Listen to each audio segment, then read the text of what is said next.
Hello everyone. In yesterday's lecture we have seen about the service of summons.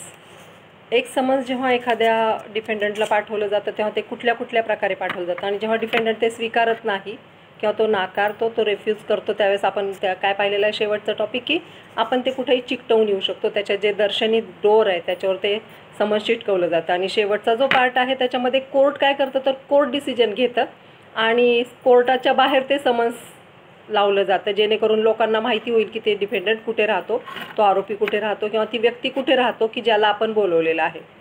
So various modes of आपण समन्सचे पाहिलेले आहेत. आता आपण summons ज्याला पाठवतोय त्याला आपण एक डिफेंडंटला एक संधी दिलेली असते की आपण जेव्हा प्लेंट त्याला पाठवतो तेव्हा तो प्लेंट ते वाचतो आणि त्याच्यामध्ये ते त्याच्यावर ॲलिगेशन्स केलेले असतात. त्या ॲलिगेशन्समधलं प्रत्युत्तर तो देतो आणि कशातून देतो तर WS रिटर्न स्टेटमेंटमध्ये. सो ऑर्डर 8 मध्ये दिलेला आहे. तुम्हाला त्याच्यावर क्वेश्चन असा येतो, what is meant by a return statement that is WS. What are the rules of defence that is rules of pleading to be considered while filing the WS म्हणजे काय आणि WS फाईल करताना त्याचे काही rules दिलेले आहेत. जसं प्लेंटचे rules आपण पाहिले तसेच या WSचे पण काही रूल्स आहेत. त्या रूल्सनुसार त्यांनी ते फाईल केलेलं आहे की नाही हे सुद्धा चेक केलं जातं. So what is the meaning of return statement will see now. Meaning of WS: after the institution of the suit by presentation of a plaint by the plaintiff and after the service of summons upon the defendant, then comes the third stage of suit proceeding, which is the filing of return statement by the defendant. plaintiff plaint दाखल करतो, ही पहिली stage झाली. त्याच्यानंतर service of summons ही दुसरी stage झाली आणि तिसरी stage ही महत्त्वाची स्टेज आहे. इथं सर्व्हिस समन्स तो ॲक्सेप्ट करतो डिफेंडंट आणि तो WS फाईल करतो म्हणजे रिटर्न स्टेटमेंट फाईल करतो. या रिटर्न स्टेटमेंटमध्ये काय असतं ते आता पाहूया. A return statement is a document which is submitted by the defendant. Return statement एक डॉक्युमेंट आहे आणि कोण सबमिट करतं हे डिफेंडंट सबमिट करतो. Before the court in a suit proceeding it is reply by the defendant. आपल्या suit proceeding जे केस दाखल केलेली आहे, आपण जो दावा दाखल केलेला आहे प्लेंटिफनी, त्या दाव्याला तो रिप्लाय करतो. कोण करतो? डिफेंडंट. त्यांनी समन्स ॲक्सेप्ट केले, तो कोर्टात हजर झाला आहे आणि तो आता रिटर्न स्टेटमेंट देत आहे. To the plaint of the plaintiff and it is the pleading म्हणजे म्हणणं मांडणं on the part of the defendant submitted before the court. तो प्लीडिंग दाखल करतो. जसं प्लेंटमध्ये प्लीडिंग दाखल केलं गेलं, इथं तो काय करतो, इथे सुद्धा तो काय करतो तर डिफेंडंट सबमिट करतो कोर्टासमोर. The defendant in his return deal with each and every material fact which is allege by the plaintiff in the plaint. प्लेंटमध्ये प्लेंटिफनी जे जे काही मांडलं होतं, जे जे ॲलिगेशन्स केले होते, जे जे आरोप ठेवले होते, त्या प्रत्येक आरोपाला आता डिफेंडंट उत्तर देतो आहे WS मध्ये. Besides, the defendant can also mention in his WS any such new fact of which there is no reference in the plaint. Naveen fact सुद्धा तो ॲड करू शकतो याच्यामध्ये, but which is in his favour. आता तो स्वतःच्या फेवरमधले नवीन fact add करू शकतो. डिफेंडंटच्या प्लेंटिफच्या फेवरचे फॅक्ट तो लिहिणार नाही आता इथे. Similarly defendant can also raise any legal objection to the suit of plaint. तिथं तो लिगल ऑब्जेक्शन पण घेऊ शकतो प्लेंटवर. ओके, या गोष्टी त्याला याच्यामध्ये लिहायच्या आहेत. Since it is a defence by the defendant the return statements need to be drafted very carefully. आता तो जे काही लिहील त्या WS मध्ये ते त्याच्या बाजूचं असायला पाहिजे, त्याला रिलीफ मिळण्यासाठी असायला पाहिजे किंवा तो आरोपी नाही हे सिद्ध करणारा असावं, म्हणून ते व्हेरी केअरफुली ड्राफ्ट केलं जातं. And while drafting the same the defendant has to examine all the conditions which is allege in the plaint by the plaintiff. ते जेव्हा तो लिहित असतो त्यावेळेस त्याला सगळ्या कंडिशन्स पाहाव्या लागतील, ज्या कंडिशन्स त्याच्यावर ॲलेज केले गेले, जे त्याच्यावर आरोप केले गेले किंवा त्याच्याविरुद्ध जे म्हणणं मांडलं गेलेलं आहे प्लेंटमध्ये, त्याला अनुसरून तो ती प्रत्युत्तरं देत जाणार आहे. आता since it is a defence by the defendant return statements need to be very carefully and while drafting the same, the defendant has to examine all the conditions which is alleged in the plaint by the plaintiff. आता order 8 मध्ये दिलेला आहे, order 8 आपण रोमनमध्ये लिहायचं असं ठरलेलं आहे. रोमनमध्ये लिहिल्यामुळे कसं होतं, ॲक्च्युली ऑर्डर्स या रोमनमध्ये लिहिल्या जातात. Order 8 of the civil procedure code provides various rule for the return statement. आता रूल ऑर्डर 8 मध्ये सांगितले कुठले कुठल्या नियमानुसार आपलं हे ड्राफ्ट करायचं आहे. पहिला आहे filing or presenting the WS. The rule 1 of order 8 says that within the period of 30 days. इथं पण 30 daysचा पिरियड आहे. याच्यामध्ये रूल 1 काय सांगतो, the rule 1 of the order 8 says that within the period of 30 days, 30 दिवसाच्या आत, from the date of service of summons on him, the defendant must present or submit before the court in three return form. 3 return फॉर्ममध्ये आपल्याला WS दाखल करायचा आहे. Return form, the statement of the defense to the suit, but if in case such written statement could not be filed within the aforesaid period of 30 days, then the court may allow the defendant to file the same on such a other day as may be specified by the court. समजा 30 दिवसाच्या तो submit नाही करू शकला काही कारणाने, पण तसं रिझन जर त्यांनी कोर्टाला सांगितलं तर दुसऱ्या एखाद्या दिवशी कोर्ट त्याला अलाउड करतं की तू तुझं रिटर्न स्टेटमेंट सबमिट कर. As may be specified by the court, but here the court has to record in writing the reason for allowing such a further period to the defendant, and although the court can allow such further day as aforesaid, but then also it must not be any such a day which is later than the 90 days. 30 daysला underline करा, 90 डेजला underline करा.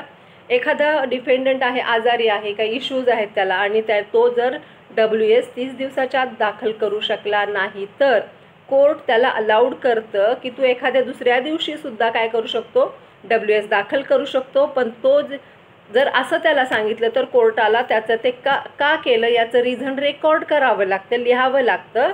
आणि त्याला किती हे दिलं जातं, delay period किती दिला जातो तर 90 डेजचा. पण ते 90 दिवसाच्या आत त्याने WS दाखल करायचं असतं इथे. From the date of service of summons. Here it is to be noted that this rule 1 was substituted by the Amendment Act 2002. 2002 मध्ये हा रूल आलेला आहे. या 2002च्या रूलनुसार WS फाईल करायला 30 दिवसांचा कालावधीमध्ये जर त्याने WS फाईल केलं नाही तर त्याला 90 दिवसाचा कालावधी दिला जातो. 90 दिवसाच्या आतमध्ये त्याने WS काय करायचं असतं, दाखल करायचं असतं, सादर करायचं असतं. ओके, हा झाला rule 1. Producing the documents with WS, that rule 1A says that when the defendant relies upon the documents to support his defense, or as the case may be to support his claim for set off or counter claim, then he has prepared one list of such documents, and then he has produced the said list before the court. Similarly, while presenting the written statement, he has to produce those documents which are under his possession or power, or at least the copies thereof. पहा, rule ए जो आहे, rule A1 काय सांगतो आहे की त्यांनी तो WS जेव्हा सादर करतो तेव्हा त्याच्याबरोबर त्यांनी काय सादर करायचं आहे, डॉक्युमेंट्सची लिस्टसुद्धा द्यायची आहे. जसं प्लेंटमध्ये पाहिलेलं होतं आपण ते. किंवा त्याला एखादा क्लेम करायचा आहे प्लेंटिफच्या विरोधात, त्याला म्हणतात काउंटर क्लेम. त्या क्लेमला विरुद्ध क्लेम करायचा आहे त्याला, तर त्यांनी ते सुद्धा सादर करायचं आहे.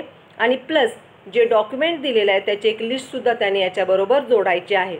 Okay, but in case any such document upon which the defendant bases his defence, if it is not under the possession or power, then he has to mention so far as possible under whose possession or power the said document is there. समजा एखादं document आहे त्याच्या डिफेन्ससाठी आवश्यक आहे, पण ते document त्याच्या ताब्यात नाही आहे, ते दुसऱ्याच्या पोझिशनमध्ये आहे, तर अशा वेळेस त्यांनी ते सुद्धा मेन्शन करायचं आहे की ते जे डॉक्युमेंट आहे ते आहे पण ते दुसऱ्यांच्या हातात आहे, दुसऱ्यांच्या ताब्यात आहे. And this rule 1A further says that any such document which is ought, that is required to be produced before the court by the defendant, if not so produced by him, then in that case at the time of hearing the said document cannot be accepted or received. जर त्यांनी rule ए नुसार डॉक्युमेंट्सविषयी जर त्यांनी माहिती दिली नसेल, डॉक्युमेंटची list जर त्यांनी सबमिट केली नसेल, तर प्रत्यक्ष जेव्हा हिअरिंग सुरू होतं त्यावेळेस तो अचानकपणे ते डॉक्युमेंट आणून सादर करू शकत नाही. कोर्टात कुठलीच गोष्ट अचानकपणे करता येत नाही. त्यामुळे आधी प्लेंटिफला सुद्धा लिस्ट द्यावी लागणार आहे, शिवाय डिफेंडंटला सुद्धा WS बरोबर लिस्ट द्यावी लागणार आहे की which documents he have attach there. Okay, किंवा एखादं डॉक्युमेंट जे आहे ते त्याच्या पोझिशनमध्ये नाही, ते दुसऱ्याच्या पोझिशनमध्ये आहे आणि ते जेव्हा दुसऱ्याच्या पोझिशनमध्ये आहे तर ते डॉक्युमेंटची जर त्याची माहिती दिली असेल तर ते मात्र नंतर सबमिट करता येईल. Okay, it can not be accepted or received as or by way of evidence on behalf of such defaulter. डिफॉल्टमुळं जे काही डॉक्युमेंट त्यांनी द्यायचं राहिलं असेल ते अचानकपणे त्याच्या हिअरिंगच्या वेळी त्याचा डिफेन्स म्हणून घेतलं जाणार नाही. Remember this things whenever you are working or you are practicing, you should know these rules also. But in such a case also, if he asks for the leave of the court, त्यांनी जर समजा काही कंडिशन्समुळे राहिला असेल तर त्यांनी जर समजा कोर्टाची परवानगी घेतली, लीव म्हणजे इथं परमिशन आहे अर्थ, and if the court grants the permission accordingly, then he can produce the such said documents as and by way of evidence on the behalf at the time of hearing. Here it is to be noted that the Rule 1A was inserted by Amendment Act 1999. आता हे जे नंतर दिलेले Amendment Act 1999 तुम्ही वर घेऊ शकता, तुमचं आन्सर थोडंसं छान वाटेल. त्याच्यानंतर आहे consequences of the failure of the present WS. समजा एखाद्याला WS सादरच नाही करता आलं तर मग काय करायचं आहे. Rule 10 of the order 8 talks about the failure to present the written statement. Accordingly, when any such party who is required to present the written statement and either under the Rule 1 or Rule 9 of the Order 8, if fails to present the same within the permitted time or within the time fixed by the court, एखाद्याने WS सादर करायला delay झाला, कोर्टाने त्याला permission दिली 90 दिवसाच्या आत तू सादर कर, पण त्यांनी तरीसुद्धा WS सादर केलं नाही तर then in that case the court is empowered to pronounce the judgment against such defaulter party, or otherwise the court can make such other order in relation to that suit. डिफेंडंट आरोपीने काय केलं, डिफेंडंट जो आहे, आरोपी नाही म्हणता येणार पण तो डिफेंडंट आहे, त्यांनी काय केलं, इथं त्यांनी त्याला वेळ दिला होता कोर्टाने, आधी तर त्यांनी डिले केलं 30 दिवसाच्या WS सादर नाही केलं, मग कोर्टाने त्याला वेळ दिला 90 दिवसाचा तरी पण त्यांनी सादर नाही केलं, तर मग कोर्टाच्या हातामध्ये आहे की कोर्ट काय करेल, याचा निकाल लावून टाकेल डिफॉल्टर पार्टी, त्याच्या विरुद्ध तो काय होईल, डिफॉल्टर पार्टी म्हणजे तोच आरोपी आहे, और otherwise the court can make such other order, किंवा कोर्ट त्याच्यासाठी जी सुटेबल ऑर्डर असेल ती तो तिथं कोर्ट देईल. As the courts thinks fit, and if the court pronounces such a judgment, then the decree has to be drawn up accordingly here. कोर्टाने असं judgement दिलं की ही कोण आहे, डिफॉल्टर पार्टी आहे, ही काय WS सादर करत नाही आहे, हे आपलं म्हणणं मांडत नाही आहे, याच्याकडे या म्हणण्याला प्रत्युत्तर देण्यासाठी काहीच नाही आहे, मग कोर्ट काय करेल, प्रोनाउन्सेस जजमेंट, कोर्ट निकाल देईल अशा वेळेस. Then the decree has to be drawn up accordingly, आणि डिक्रीसुद्धा जो न्यायनिवाडा केली जाईल तो त्या पद्धतीने केला जाईल. It is to be noted that this rule 10 was substituted by the amendment act 2002. 2002मध्ये खूप साऱ्या अमेंडमेंट आलेल्या आहेत CPCमध्ये. हे झालं आता प्लेंटिफ्स रिटर्न स्टेटमेंट. आता त्यांनी काउंटर क्लेम केलं होतं, आपण पाहिलं आहे काही क्लेम्स त्यांनी काय केलं होतं, काउंटर क्लेम केले होते प्लेंटिफच्या विरोधात. आता त्याला प्लेंटिफसुद्धा काय देतो, रिटर्न स्टेटमेंट जातो. त्याच्या दृष्टीने आता तो प्लेंटिफ आहे, इथे हा डिपेंडंट आहे. Generally it is the defendant who is required to file written statement, but sometimes the plaintiff is also required to file return statement. Whenever the defendant present any claim against the plaintiff, either for the set off or any counter claim, then in that case it is now the plaintiff who has to file a return statement against such set off or counter claim. आताच आपण पाहिलं होतं की set ऑफसाठी तो हे करेल किंवा counter क्लेमसाठी डिफेंडंट त्याच्यामध्ये लिहिल, म्हणजे तो थोडक्यात क्लेम करेल कुणावर? प्लेंटिफवर. आता तो डिफेंडंट प्लेंटिफच्या स्वरूपात आहे आणि प्लेंटिफ आपला डिपेंडंटवर, कारण त्याने प्लेंटिफवर आरोप केलेले आहेत, ॲलिगेशन्स केलेले आहेत. मग त्या ठिकाणी त्याला उत्तर देण्यासाठी प्लेंटिफसुद्धा काय सादर करेल? WS सादर करेल. अँड दस under the rule 9 of order 8 the plaintiff can also file his return statement and the court can fix the time for the same which cannot be more than 30 days. त्याला प्लेंटिफला सुद्धा किती वेळ दिला जाईल? आता इथं 30 डेजचा पिरियड दिला जाईल. Defendants additional WS. After the institution of the suit it is the right of a defendant to put his defence against the same. आता तो जे ॲलिगेशन प्लेंटिफनी केले, आता इथं त्याचं राईट आहे ना डिफेंडंटचं, मग तो काय करेल इथं आता? To put his defense against the same. Accordingly, he can file his return statement. But once he files his return statement, then thereafter he cannot put forth any further other pleadings in support of his defense subsequent to the filing of the return statement initially.